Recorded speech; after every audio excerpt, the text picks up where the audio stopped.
하나님의 말씀은 신약성경 히브리서 10장 32절에서 39절 말씀입니다. 제가 봉독해 올려드리겠습니다. 전날에 너희가 빛을 받은 후에 고난의 큰 싸움을 견디어낸 것을 생각하라. 혹은 비방과 환난으로서 사람에게 구경거리가 되고 혹은 이런 형편에 있는 자들과 사귀는 자가 되었으니 너희가 갇힌 자를 동정하고 너희 소유를 빼앗기는 것도 기쁘게 당한 것은 더 낫고 영구한 소유가 있는 줄 알미라. 그러므로 너희 담대함을 버리지 말라. 이것이 큰 상을 얻게 하느니라. 너희에게 인내가 필요함은 너희가 하나님의 뜻을 행한 후에 약속하신 것을 받기 위함이라. 잠깐 후면 오실 이가 오시리니 지체하지 아니하시리라. 나의 의인은 믿음으로 말미암아 살리라. 또한 뒤로 물러가면 내 마음이 그를 기뻐하지 아니하리라 하셨느니라. 우리는 뒤로 물러가 멸망할 자가 아니요 오직 영혼을 구원함에 이르는 믿음을 가진 자니라. 아멘. 먼저 하나님의 뜻을 행한 후에 라는 제목으로 은혜를 나누고자 합니다.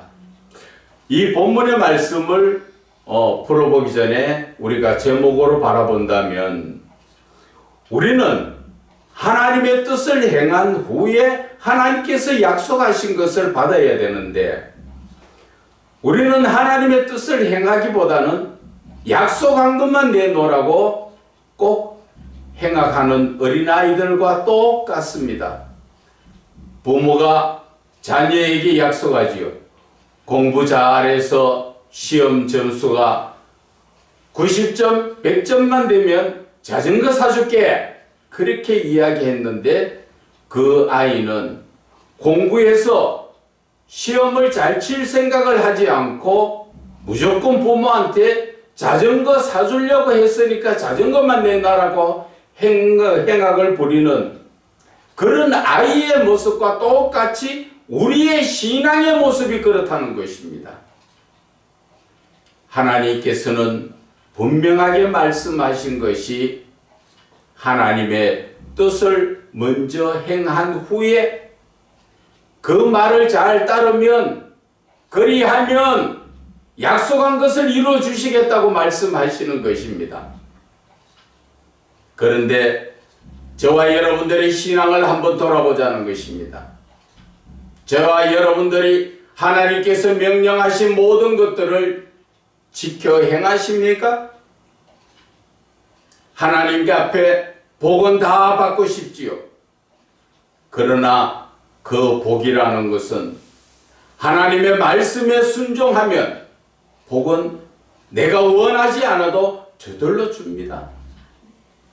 신명기 28장이나 30장이나 신명기 8장이나 모든 부분에 보면은 하나님께서 말씀하시는 것은 저와 여러분에게 다른 약속이 아니라 하나님의 말씀을 듣고 그 말씀을 따라서 순종만 하면 세계 모든 민족 위에 뛰어난 자가 되게 하시고 들어가도 복을 받고 나가도 복을 받고 가정에서도 복을 받고 나가서 직장에서도 복을 받고 어디에 가나 복 받는 길밖에 없다고 말씀하시는데 우리는 하나님의 뜻을 행하지는 않고 하나님의 말씀을 따라 살지도 않으면서 무조건 복만 내놓으라고 하니까 오늘날 행악하는 아이들에게 돌아오는 게 뭡니까? 약속한 자전거가 돌아옵니까? 아니면 매가 돌아옵니까? 저와 여러분들의 신앙이 그렇다는 것입니다. 오늘 우리는 하나님의 말씀을 한 말씀 한 말씀 잘 풀어서 보면서 과연 이 말씀 속에서 하나님께서 나에게 무엇을 말씀하시는가, 나에게 무엇을 원하시고 가지고 있는가? 그 하나님의 뜻과 의도를 깨달으시라는 것입니다. 자, 우리 한번 보겠습니다. 32절에 전날에 너희가 빛을 받은 후에, 이 말이 무슨 말씀입니까?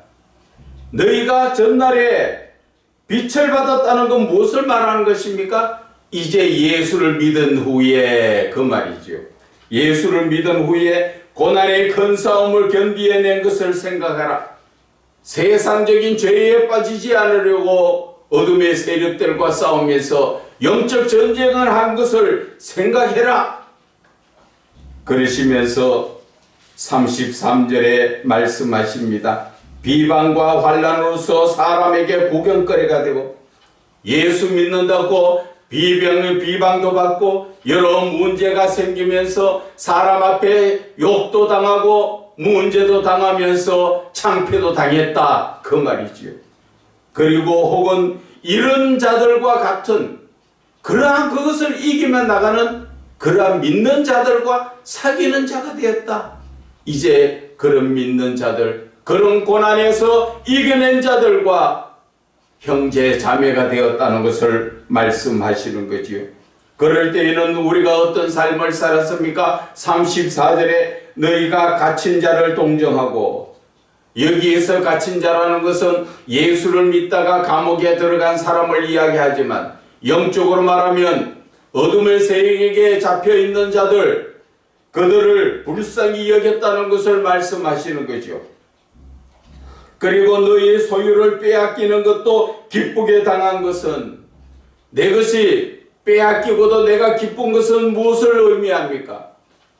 내가 영적인 삶을 살기 위해서 나에게 악한 행동을 하며 나에게 손해를 끼치고 나에게 사기를 치고 나에게 힘들게 하고 나의 모든 재물이나 영적인 부분을 힘들게 했던 그런 것을 빼앗기는 것도 우리는 기쁘게 당했다는 것이지요. 왜 기쁘게 당했을까요? 내 것을 빼앗기는데 무엇이 기뻤을까요?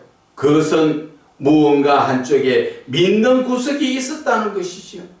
그렇지 않습니까? 여러분, 자, 이 왼손에 금덩어리가 쥐고 있습니다. 오른손에는 돈 1,000원짜리가 몇 장이 있습니다. 누가 와서 돈 1,000원짜리를 빼앗아가도 우리는 아무 그런 염려 안 하지요. 왜? 이쪽에 있는 금덩어리가 더 크니까.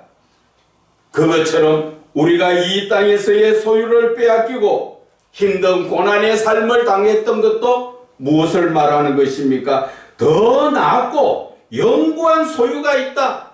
더 나은, 내가 이 땅에서 빼앗기는 이런 것, 그런 것과는 비교도 할 수 없는 그런 어마어마한 것이 나의 소유로 되어 있는데, 그것이 어디에 있다고요? 하나님 앞에 있다는 것이지요. 내 것이라고 정해져가 있다는 것입니다. 그래서 우리가 사는 삶에서 너희 담대함을 버리지 마라. 우리는 이러한 어려움 속에 세상에서 비방을 당하고 환난을 당하고 핍박을 당하면서 내 소유를 다 빼앗겨 가면서도 내가 담대함을 잊지 말라는 것이지요. 왜? 우리는 천국의 소망을 두고 하나님과 동행하는 삶에 내 목적이 있기 때문에, 그래서 이것이 큰 상을 얻게 하느니라. 내가 담대한 믿음, 세상에 휩쓸리지 않고 사도 바울처럼 모든 것을 빼앗아가나 거기에 죽을 만큼 그 많은 매를 맞아도 거기에 흔들리지 않는 것은 담대한 신앙으로 죽을 만큼 맞아도 나아가서 복음을 전하는 그 담대한 신앙은 무엇 때문에? 우리는 하나님의 큰 상을 얻도록 우리는 그것을 약속받았기 때문에. 그래서 하나님의 약속을 받은 자들은 어떤 삶을 살아야 됩니까? 36절에 너희에게 먼저 인내가 필요하다는 것이지요. 이 땅에서의 고난과 환난과 핍박과 여러 힘든 모습에 그걸 잘 참아 이겨낸 그런 이후에 필요함은 하나님의 뜻이 바로 그거였다는 것이지요. 예수를 믿는 자들이 받아야 될 고난, 이 고난의 삶, 광야의 40년 삶, 얼마나 힘든 삶이었습니까?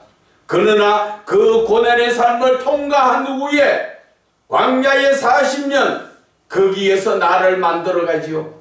나의 교만했던 것이 낮아지고 내가 하나님의 말씀을 거역했던 자가 하나님의 말씀을 따라 살게 되고, 그럴 때 하나님은 마침내 나를 가나안 땅에 천국에 데려가시는 것과 같이 오늘 하나님의 말씀도 너희에게 인내가 필요한 것은 예수를 믿는 사람이 당해야 되는 그 인내가 우리에게는 꼭 필요하다는 것이죠.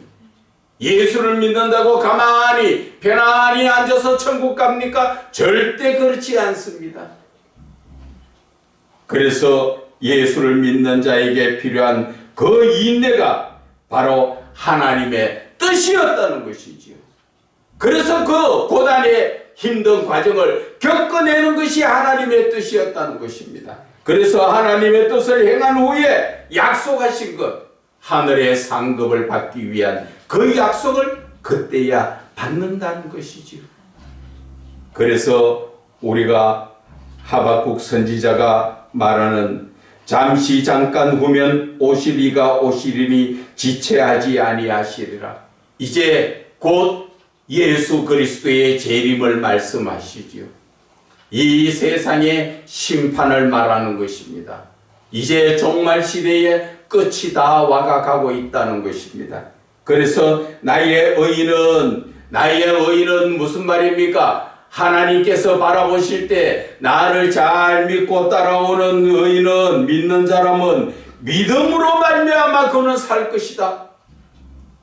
그래서 또한 뒤로 물러가면 힘들다고 낙심하거나 낙담하거나 혹시라도 예수를 믿지 않거나 안일한 삶을 사는 자들은 하나님이 그를 기뻐하지 아니하신다는 것이죠. 그래서 우리에게는 어떠한 말씀을 주십니까? 우리는 뒤로 물러가 멸망할 자가 아니요 우리의 영혼의 구원함을 이루는 믿음을 가진 자이기 때문에 우리는 확실하게 하나님의 말씀을 붙들고 나아가겠다는 것이지요. 오늘 여기에서 우리가 여호수아 1장을 한번 볼까요? 여호수아 1장에 보면은 6절과 9절에서 말씀이 우리에게 은혜를 끼칩니다. 하나님은 여호수아에게 모세가 죽고 나서 주시는 말씀입니다. 강하고 담대해라. 너는 내가 그들의 조상에게 맹세하여 그들에게 주리라 한 땅을 이 백성에게 차지하게 하리라. 하나님께서 약속을 주셨잖아. 이 백성이 아브라함을 통하여 그 조상을 통하여 주신 가나안 땅에 들어가게 하신다는 그 약속의 말씀을 주신 것을 이제 이루시겠다는 것이지요.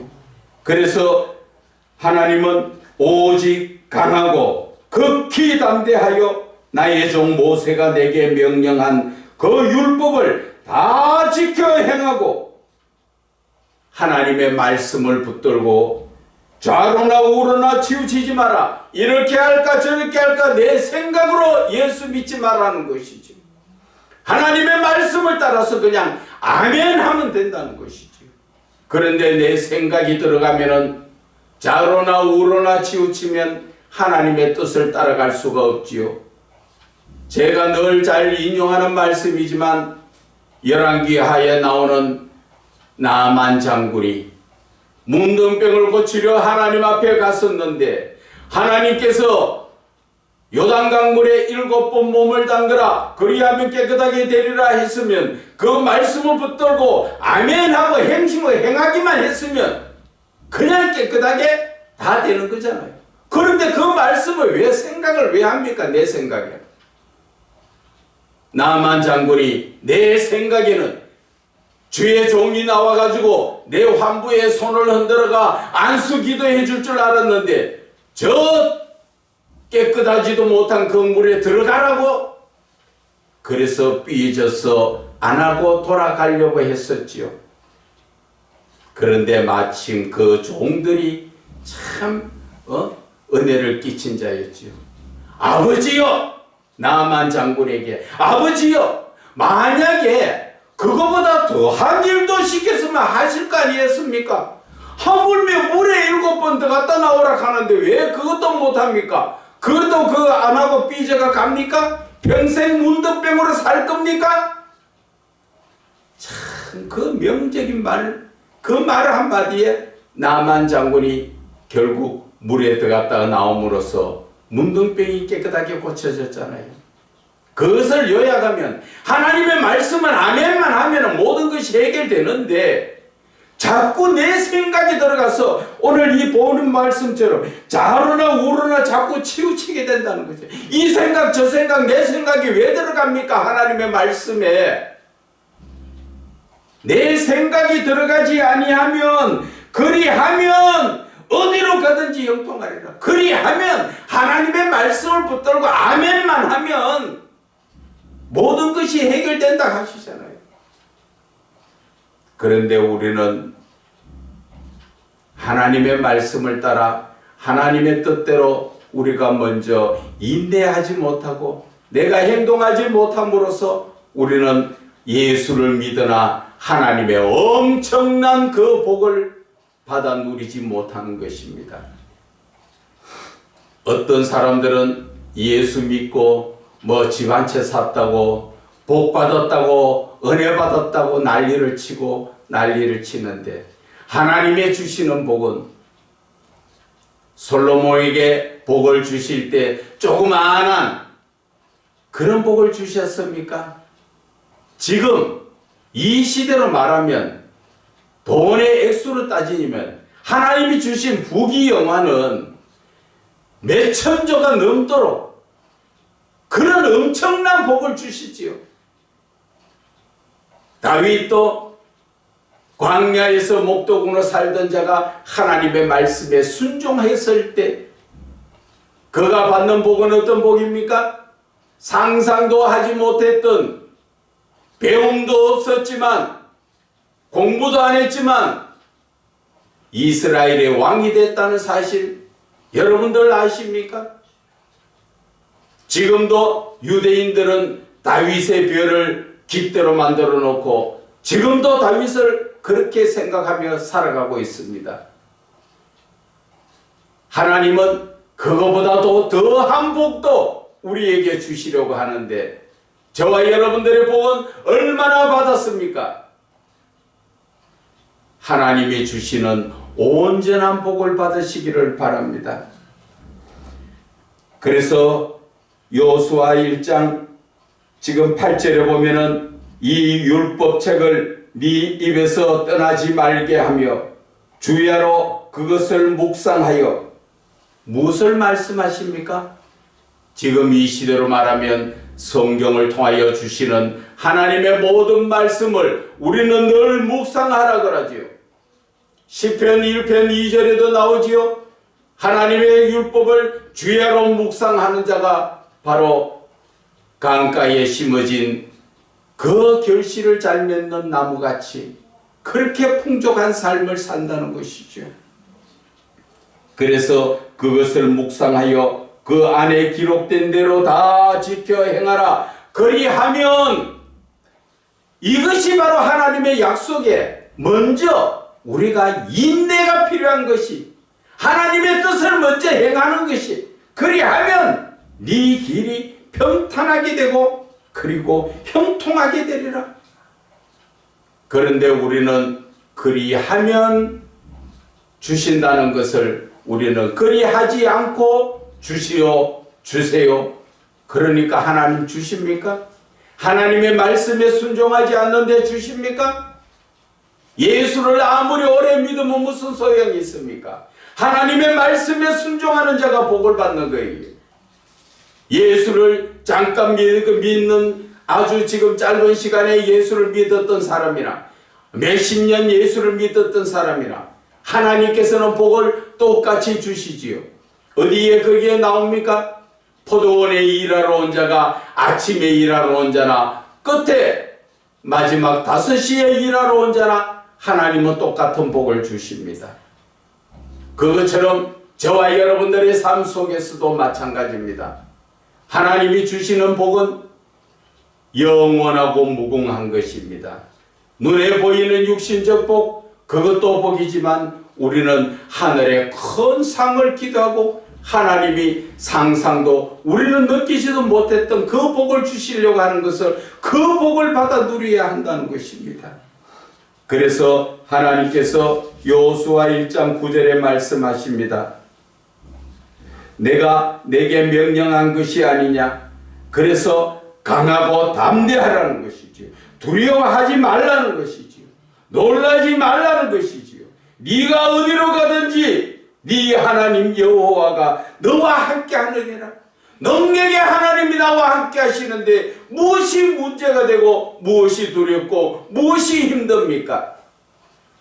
우리는 여기에서 영적인 말씀을 다시 깨달아야 됩니다. 말씀이 곧 하나님이시라는 것을 우리는 깨달아야 됩니다.